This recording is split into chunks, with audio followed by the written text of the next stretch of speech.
I love to fantasize since small. So I love to think about things that I can't see around us. And my mom used to tell me that, yes, of course, there are a lot of things that you can't see around us. And she's very right. I learned that there are actually microorganisms. There are so many bacteria, so many microorganisms around us that we can't see. And there's this one thing that changed or motivates me to go into microbiology, which is my father was actually diagnosed with kidney failure. And over the time, so I learned that microorganisms such as E. coli actually could cause kidney failure in human, and E. coli could spread through contaminated food. So therefore, I was very determined at that time to become a microbiologist to learn more about microorganisms.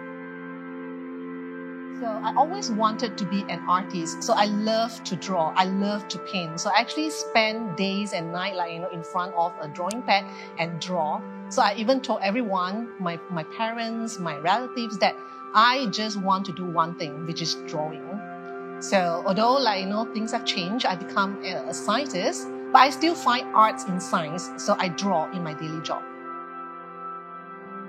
So I'm currently working on developing a sensor that will allow people to detect bacteria in food in a real-time manner. So these probably would tell us that E. coli actually present in the food that you are about to eat in seconds, perhaps minutes. In 5 to 10 years, I think most likely I'll be still working in this lab. So what could be different would be probably by that time we will have the prototype ready. And in the very soon future, we want everyone to be able to detect bacteria in food and no need to worry about this food could cause food poisoning. I'm Dr. Chai, and I am a food microbiologist.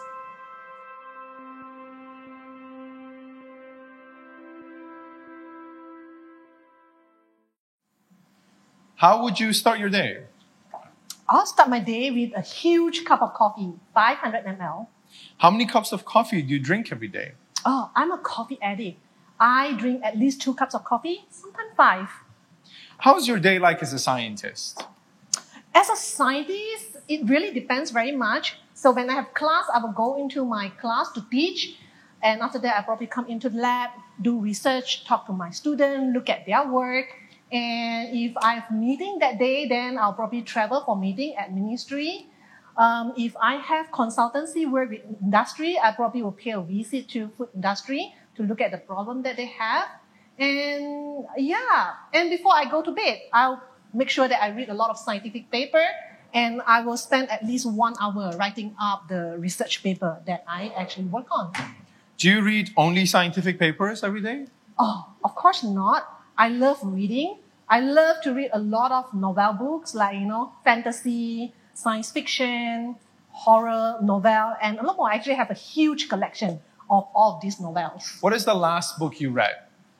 The last book I read was actually I Contain Multitude by Ed Yong. What's the book about? Oh, the book talks about the microorganism world. So if you want to know about bacteria and microorganism world, you actually should read the book. It's very interesting. After reading the book, you probably will be very amazed that we humans are the biggest working microorganism. Half of us are actually made up of bacterial cells. Wow, I never knew there were so many unseen microbes around us. How can we see them?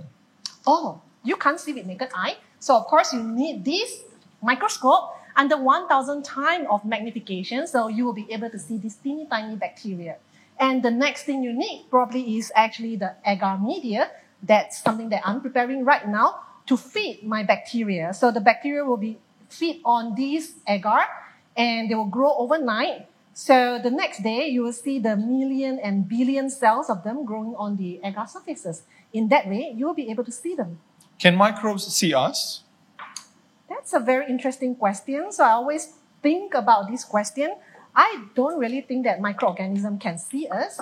So in fact, we humans are probably the biggest bacterial cells or microorganism cells walking on this earth, that we are probably inside the stomach of another bigger organism. Yeah, we can see them. Can you share with us what your research is about? Well, I work a lot on foodborne pathogens. That is the bacteria that cause diseases through food.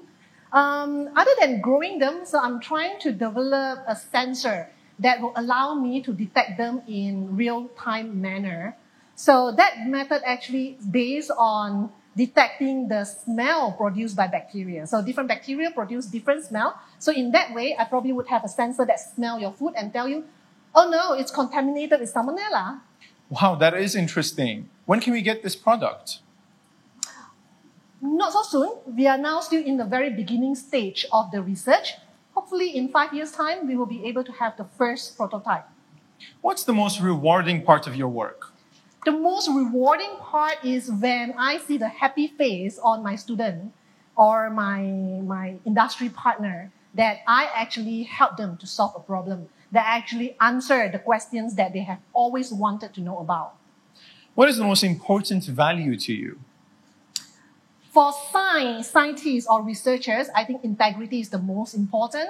Success without integrity just meaningless. How do you manage stress? I talk a lot, just like right now, so I'm talking a lot because I'm stressful. What is your impression of Merck? Merck is a very famous global leader in science, and they produce very high quality product.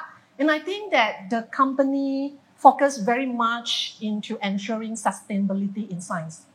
Any new innovations or products you wish Merck could have? Increase the microbiology line products. They need more. And finally, who would be the next person you suggest us to talk with? I work on food and microbiology, so I would suggest you to go talk to Dr. Pan. So he's a mushroom expert, so he probably will tell you a lot more about the fascinating things about mushrooms. All right, thanks so much for your time. Okay, I need to continue my work. Bye and shoo!